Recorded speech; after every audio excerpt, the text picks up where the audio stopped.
Okay, thank you so much for joining us, everyone.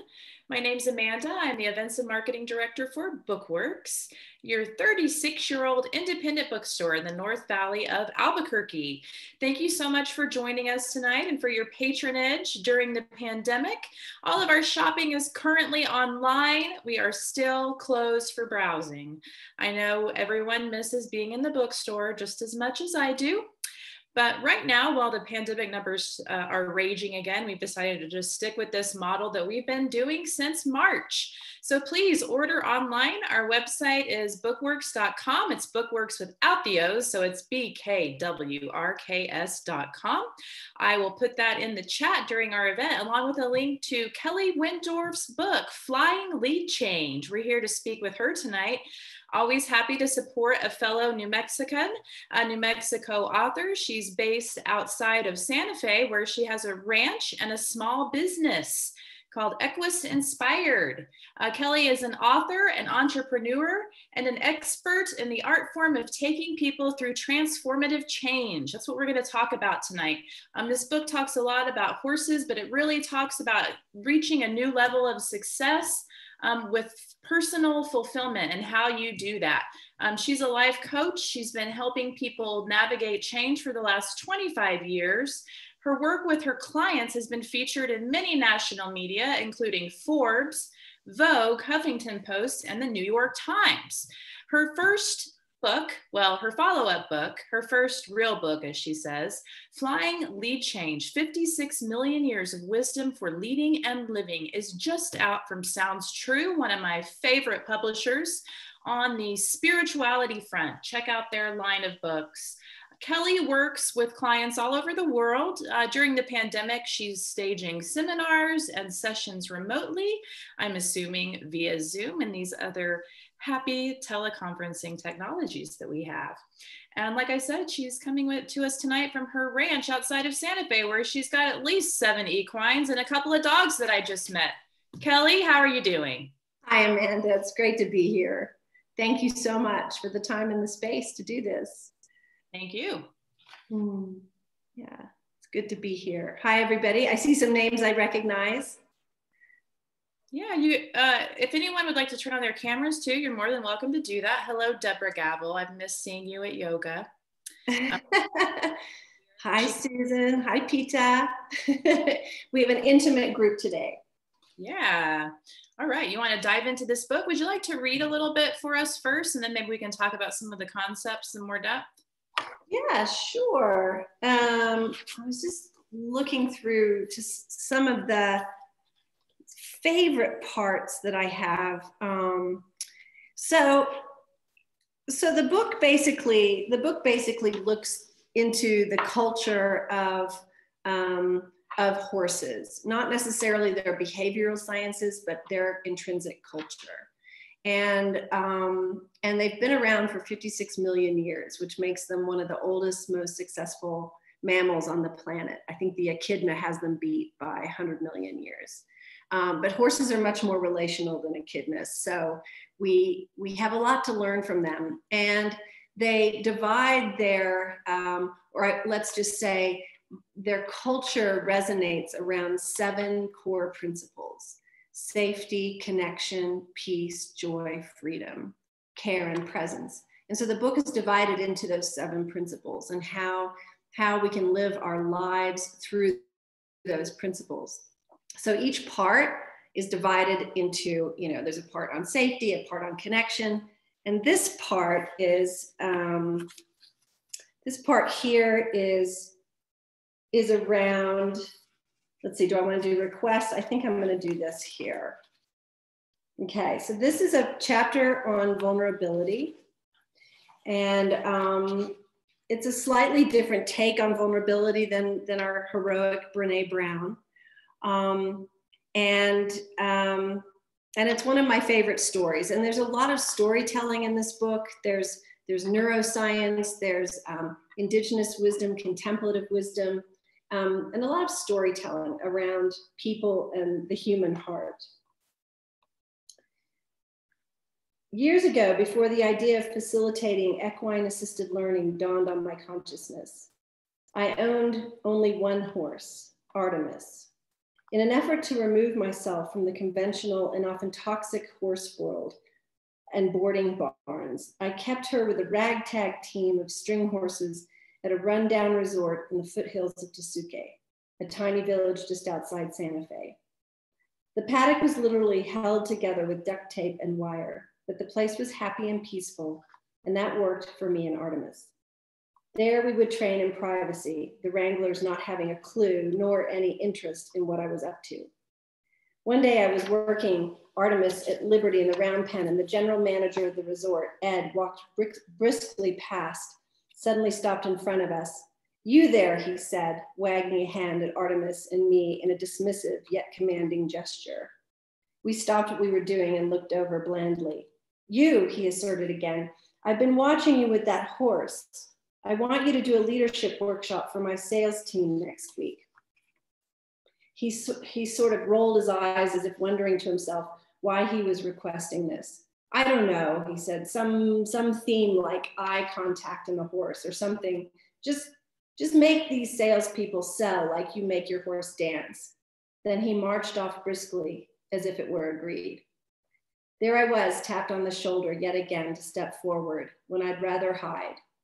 Ed's command was the official beginning of the prototype of what the Equus experience was to become. The Equus experience did not emerge with me boldly and confidently deciding to do the work. It tentatively emerged from within because the world requested it, and all I knew was to say yes in response. It was an incredibly vulnerable position to be in, to show up in the public with work that I didn't yet fully understand. I felt naked, unpolished, and exposed, but I knew I had to do it. For Ed's sales team leadership development day, I requested the use of the resort's herd of string horses. In preparation, I worked with them each day for an hour or so just to see what would happen. The horses' day job consisted of lugging tourists up and down the steepy rocky mesas behind the resort, rain or shine, snow or baking heat. Because of this, I was sensitive in asking for their genuine desire to work with me. Before each practice session, I would approach the paddock that held about 35 horses. Opening their gate, I would make a clear request. "Whoever wants to work with me today, come on over." Except for their halters and lead ropes, I was always empty-handed when I would come to see them. No carrots or treats were used to bribe or manipulate their responses. I would then wait. Some would ignore me, some would walk away, some would stand listless, their heads low, exhausted no doubt, or maybe just hopeless. One horse in particular, Camaro, a quiet elderly thoroughbred with a long tangled mane, dull coat, and sway back, would remain far away as possible in the corner of the corral with his bony hind quarters turned towards me. But others would instantly connect, their ears pricked forward and their eyes shining. Before too long, I would have between 8 or 12 volunteers standing around me. Yes, I do speak to my horses. I'm pretty sure the words are for me because it's something else that's communicated. The energy underneath the words, my posture, my tone, my thoughts, and the whole invisible bundle wafts across the paddock to the receptive hearts and bodies of the horses. The day of the event arrived.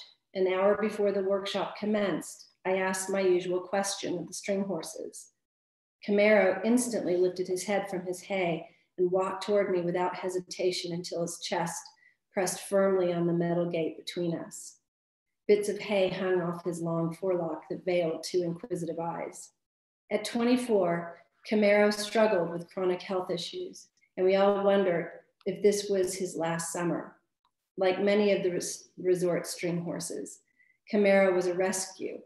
He arrived at the stable some 3 years previous to be boarded by a Texan who lived in Santa Fe part-time. After dropping him off and driving down the road, the Texan never appeared at the stable again and never paid the boarding bills. Camaro remained forgotten until the stable adopted him and became a much-loved member of the string. "Camaro," I said, "you never want to do this. Are you sure?" He remained pressed at the gate. I fastened a halter on his head and led him into the arena to join the other 3 horses who had also volunteered to work at the workshop that day. Mariana, the director of sales, arrived at the arena with her colleagues as requested by Ed. No one knew what to think or expect, especially me. During our introductory circle, she mentioned how uninspired she was feeling and that she had lost track of her junior salespeople, and her numbers were way down. She wondered, while casting a wary eye toward the arena and its inhabitants, how on earth horses could help her improve her sales. I also wondered the same, with some degree of trepidation. The horses awaited the participants milling about quietly. As per my design, the horses roamed freely in the arena without halters, lead ropes, or controlling devices of any kind. In this way, the horses were free to genuinely respond to their environment and the participants. As everyone filed into the arena to meet the horses, Camaro's interest in Mariana was immediate. He was unusually attentive and strode deliberately all the way across the arena to Mariana. He paused in front of her, pressed his nose on her chest, and then licked her from chin to forehead. Now, this is already uncommon behavior for a horse, but it was especially strange for shy and remote Camaro. Mariana began to weep uncontrollably. She threw her arms around his neck and buried her face in his mane. For some time, Mariana and Camaro remained together, Mariana's shoulders softly shaking as she continued to silently cry. You might say that Mariana breaking into tears was vulnerability, and it was, but what she did next was even more vulnerable. When we later circled into dialogue, Mariana took a risk to share what had happened for her. So often, especially in professional settings, sharing feelings and exposing her innermost self is frowned upon. Revealing herself to her peers took uncommon courage. She had no way of knowing the consequences. It could create more trust and connection between her and her team, or it could provoke judgment and alienation from them. Either way, but most importantly, it connected Mariana to herself, and to her credit, she took the leap. She reported that Camaro pressed his nose on her chest and licked her face in exactly the same way her dog Wags used to do, her best friend of 15 years. Every day when she came home from work, as had become their ritual, Wags would rush to meet her, press his wet nose on her chest, and lick her face from chin to forehead. What no one knew, because she never told anyone at work, was that Wags died just 2 months prior to our gathering in the arena. She confessed that she did not want to bring personal stuff to work. She criticized her persistent sadness and pressured herself to stop grieving for her dog. Wags was just a dog, she dismissed, and she tried everything to just move on. But manning up, getting her shit together, and pulling herself up by her bootstraps was costing her a great deal, and her work suffered. The team's work suffered too. Camaro's gesture cracked open her heart and invited a wellspring of grief that she had refused to feel up until this time. Mariana's vulnerability created a bond between the team members, and the workshop took on another level of intimacy and discovery. Her actions created safety and permission for the others to show up more authentically also. They took more emotional risks, and as a result, the experience yielded powerful engagement, real learning, and produced new ideas. Even Camaro noticed a difference. He looked increasingly radiant, present, and alive, and became more playful and expressive. He looked so young, remarked one of the wranglers. Camaro had discovered a new way of being with humans that did not cost him. It benefited his humor counterparts, and it benefited himself as well. That evening, I received a phone message from the stable manager. Could I come right away? There was something wrong with Camaro, and they couldn't get him to stand up. By the time I heard the message, it was too late. Camaro had died that night. His weary body could no longer continue. The next morning, I entered the large barn that was empty of everything but Camaro's huge, heavy, still body. I knelt beside him and stroked his copper fur. His long mane lay tousled around his kind face. His hay-strewn forelock still covered his eyes. All the other horses gathered over the fence, watching. I stroked his neck and let my tears fall on his fur. I thanked him for giving of himself so generously and told him that his presence had profoundly benefited all of us that day. Chimera had dared greatly by stepping outside his comfort zone to offer himself to all of us that day. Months later, Mariana came around the stable to visit me, and she and I paused quietly over the felt sense of Chimaro's departure. And then she reported that her sales were up and her team was much more connected. What's your secret? I asked. I keep a picture of Chimero on my desk, and he reminds me to be open and take risks, she replied. Oh, I love it. What a powerful opening. Really revealing vulnerability in animals and ourselves. I love it. Yeah. So I know this book has a lot of content about horses, but basically it's a book about people and transformative change. So what is it about that concept that fascinates you? Is there anything in your background that has led you to this type of work specifically? Well, I think, that I've experienced many, many tectonic shifts in my own life, more than I care to count. And I began to notice that there was a pattern to transformative change, not just transitional change, but really transformative change. Nature is transforming all the time. We have 3.8 billion years of wisdom that models how things change and shift and transform. Our cells are constantly regenerating, but somewhere in our human minds, we resist change. And when real transformation happens, it can be very scary because there's a part to transformation that is messy and hard, isolating. Our productivity levels drop. Our culture isn't designed to hold people well when they're in transformation. And oftentimes transformation is heralded by crisis, whether it's a health crisis or intense disruption or, like what we're experiencing right now. Immense disruption. Our society, our world is on the brink of a great transformation. And it's scary. So at some point I felt like the best use of my tectonic shifts would be in accompanying others as they undergo theirs.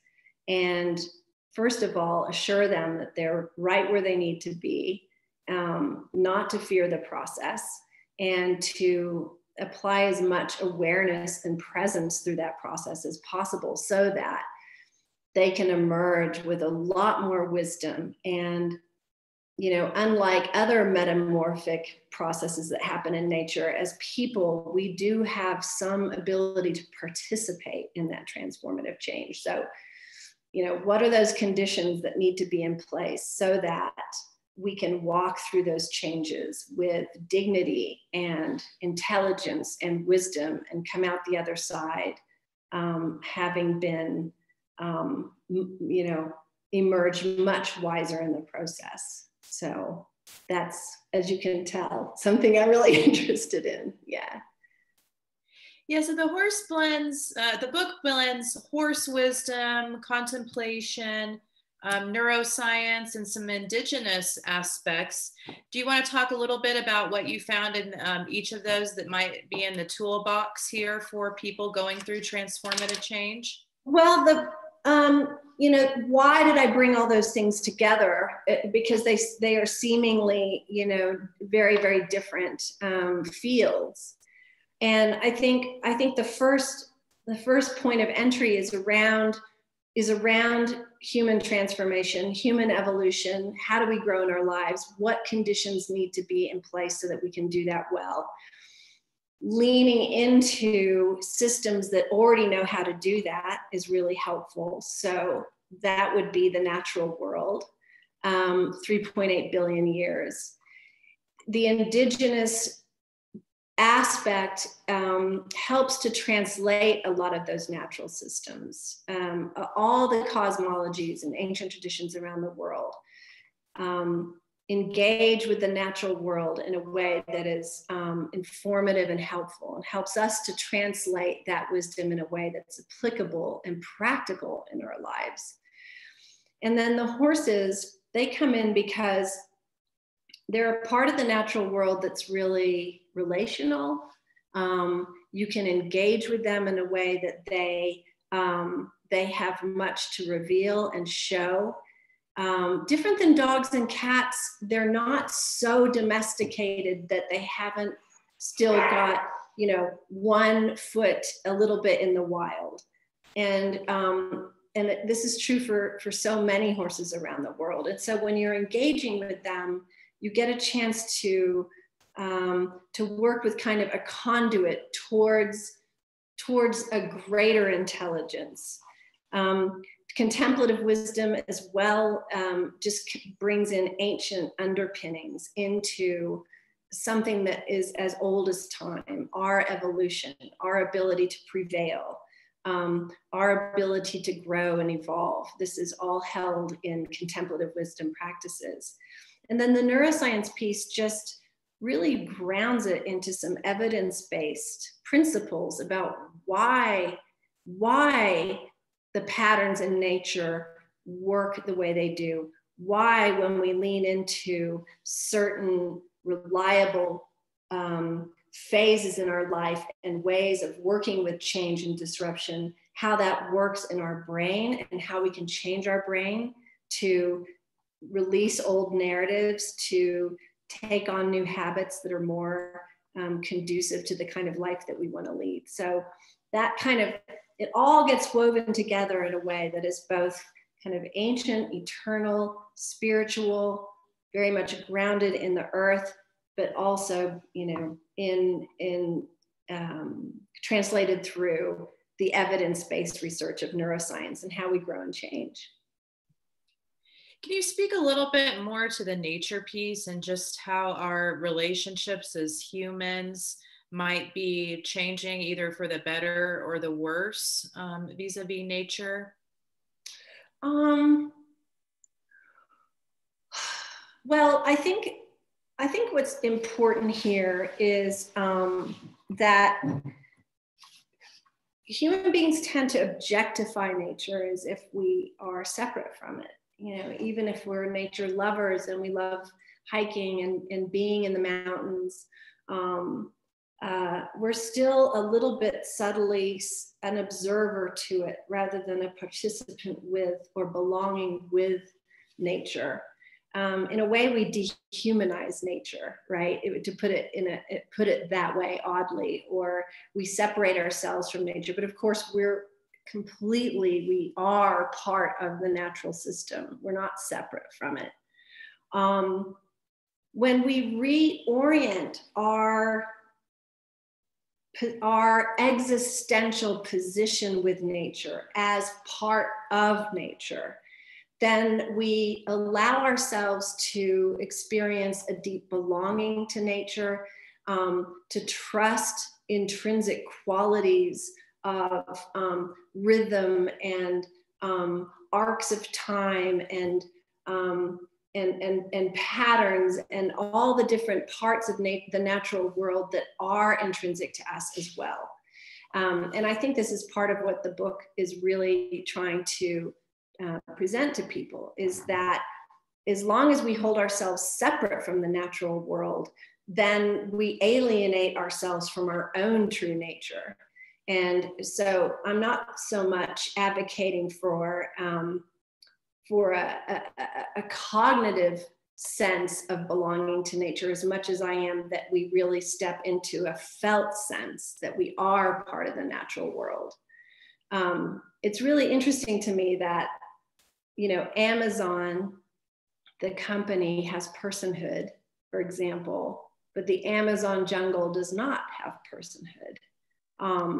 And that's a problem, that's a problem. And so as we reconnect in our right belonging to the natural world, then we elevate our own dignity and we elevate the dignity of the natural world. And I feel like this is true sustainability, where we allow for the livingness and the citizenship of every living being, the rocks, the trees, the animals, the plants. To me, this is the kind of radical shift that needs to happen for our planet to survive.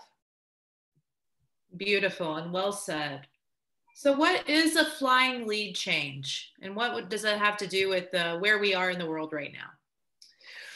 Well, a flying lead change is an equestrian term, and I use it very much metaphorically to illustrate this kind of quantum shift that I'm hoping that we all can make.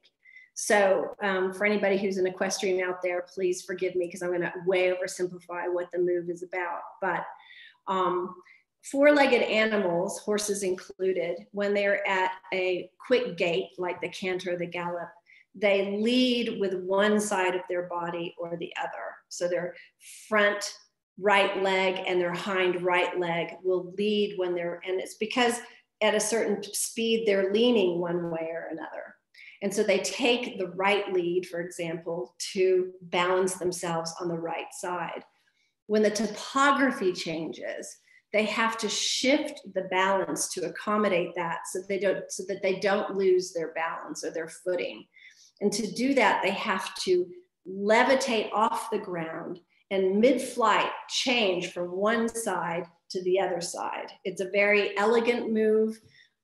It's a change of balance. And I use that as a metaphor because for humanity, our topography is shifting. Our topography is radically changing. We're seeing climate collapse. We're seeing economic collapse. We're seeing our institutions melting down around us. We're, at the brink of an enormous election. Everything is changing, and we are in need of a physics-defying gymnastic move as such that shifts us from one way that we've been leading to another, an altogether different way. So, we're not just talking policy change here. We're talking a change in heart, a change in orientation, a change in the balance of structures, primarily oppressive structures that have been leading this world for the last 12,000 years. So it's a term that's just meant metaphorically to help us to imagine a way that we can kind of take flight and completely shift our way of being. So yeah. I'm gonna have to look that up and see what it looks like. in its nicest forms, it's a beautiful thing to behold. You'll see it in the Olympics. If you're on a horse doing a beautiful flying lead change, it's a micro moment of the most exquisite moment of suspension of time and space. It's practically a spiritual experience to feel a good one when you're on a horse.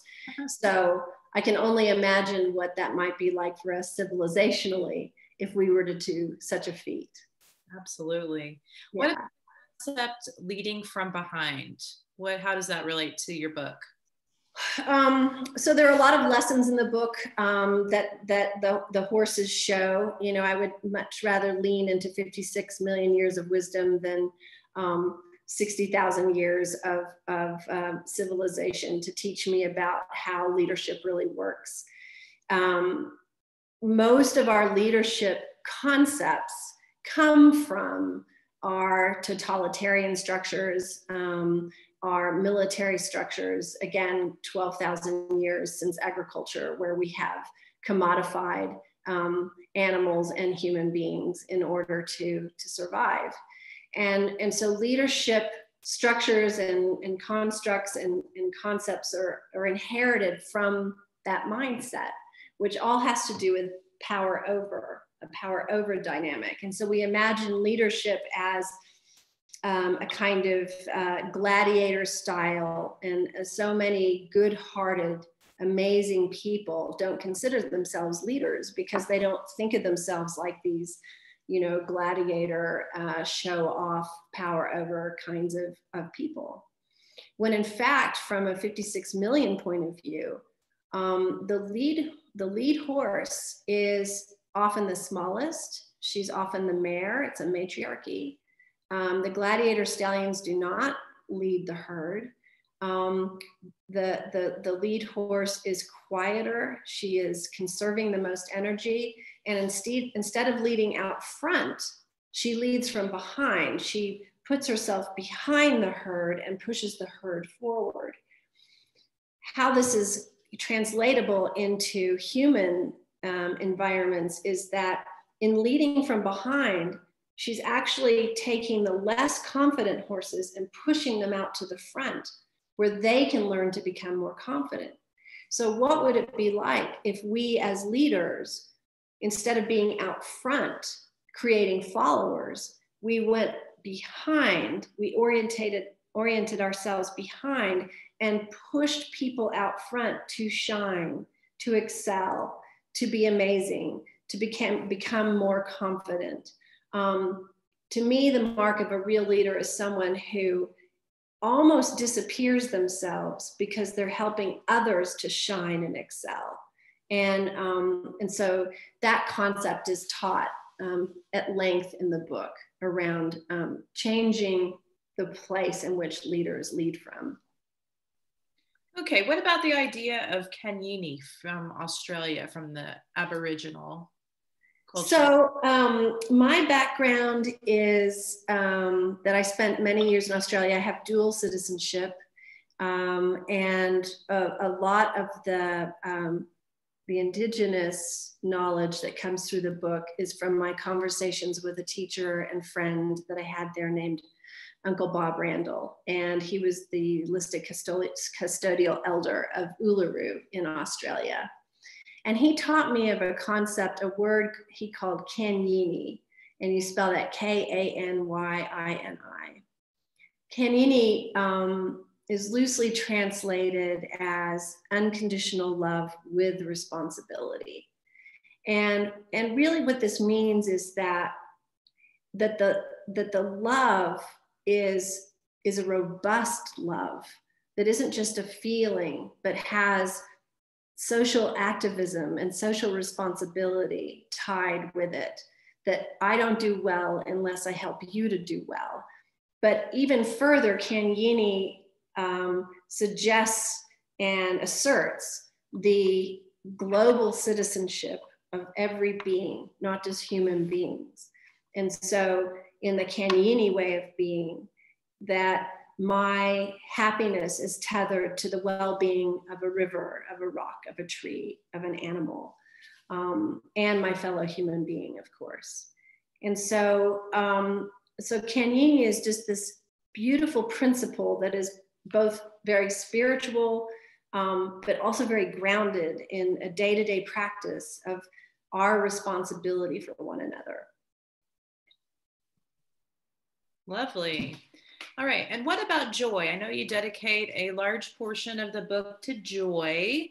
The book is largely about transformational change and leadership. So what role does joy have in all of that? Right. It's like, who has time for joy when the world is going through all these crazy shifts? Well, I think, first of all, I define joy not as some kind of feel-good platitude of happiness. To me, joy is very much a confluence of all the experiences of the human condition, the whole spectrum, from unbelievable happiness to great despair and grief. And when you are willing to feel all of those things, the enormity of human experience, the result is joy. Joy is both expansive and has a lot of levity to it, but it also has a great depth to it, a depth that is hard won by experiencing difficult things. And joy is something that we often deny ourselves, especially if we care a great deal about what's happening in the world. But if you look at how oppressive structures try to deny joy, joy is actually a radical act. It's a radical political act to, kind of defy dominant paradigms and defy this way that we have to conform and say, no, in fact, in the face of this, I will live a joyful life, and I will help others to live a joyful life too. It's very closely knit with freedom. So I end the book with a whole part on joy, both as an act of defiance and also as a call forward that if we want to make real positive change in the world and in our lives, it has to be informed by joy. If it's not informed by joy, then it's informed by shame or sadness or despair. And I hope for us that, one of the most joyful people I ever met was Uncle Bob Randall, even though so much had been taken from him and his people systemically for generations. He showed up every day in the most incredible state of joy. And so this is also the calling of this book, is to live in that way. Ironic to find joy in some of those places where we would least expect it from people who have been oppressed for so many years. Deb Travel puts in the chat, Kelly Wendorf, you are fantastic. Thank you for lovely teachings tonight. Does anyone else have any questions for Kelly? If so, you can pop them into the chat. You can raise your hand. I can unmute you, whatever you would like to do. Kelly, do you have any stories, any other stories you want to tell us, maybe about people interacting and learning from the horses? Do you have any favorites? Yeah, I do.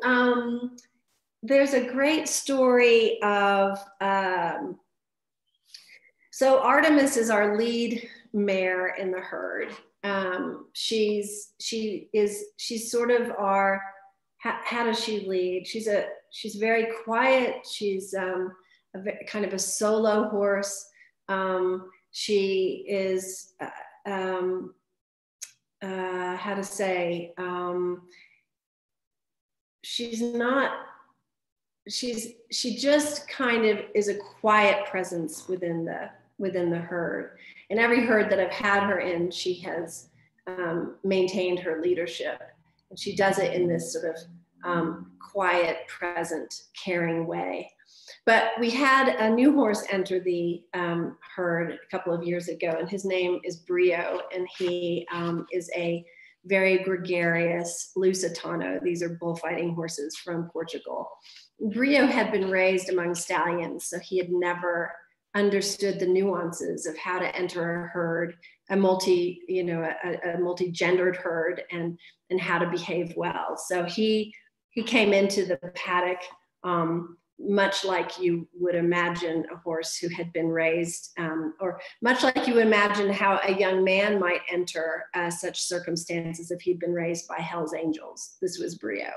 So as I said in the book, like Godzilla, he entered the paddock and kind of like was being dominant and very violent and pushing all the horses around. And, horses by nature do not enjoy conflict. So they just acquiesced. And I thought, well, how's Artemis going to, how's she going to deal with this? If she aligns with her values of care and presence and safety and connection and joy and freedom, she's not going to depart from that and suddenly, with a clashing of hooves, win her place back. Is she just going to fold? What is she going to do? And it was a really powerful lesson on persistence, because kind of like water on a stone, very undramatically, she just remained very attuned to these qualities of leadership that she had always relied upon. And after about 3 months' time, very slowly, kind of like a ripening of a fruit, she resumed her leadership again. And it was such a great lesson on that revolutions aren't necessarily dramatic.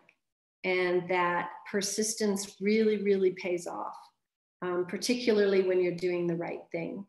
So that's one of my. And what happened to Brio? Well, he ended up, you know, good leadership serves everybody. So Brio found his right place in the herd.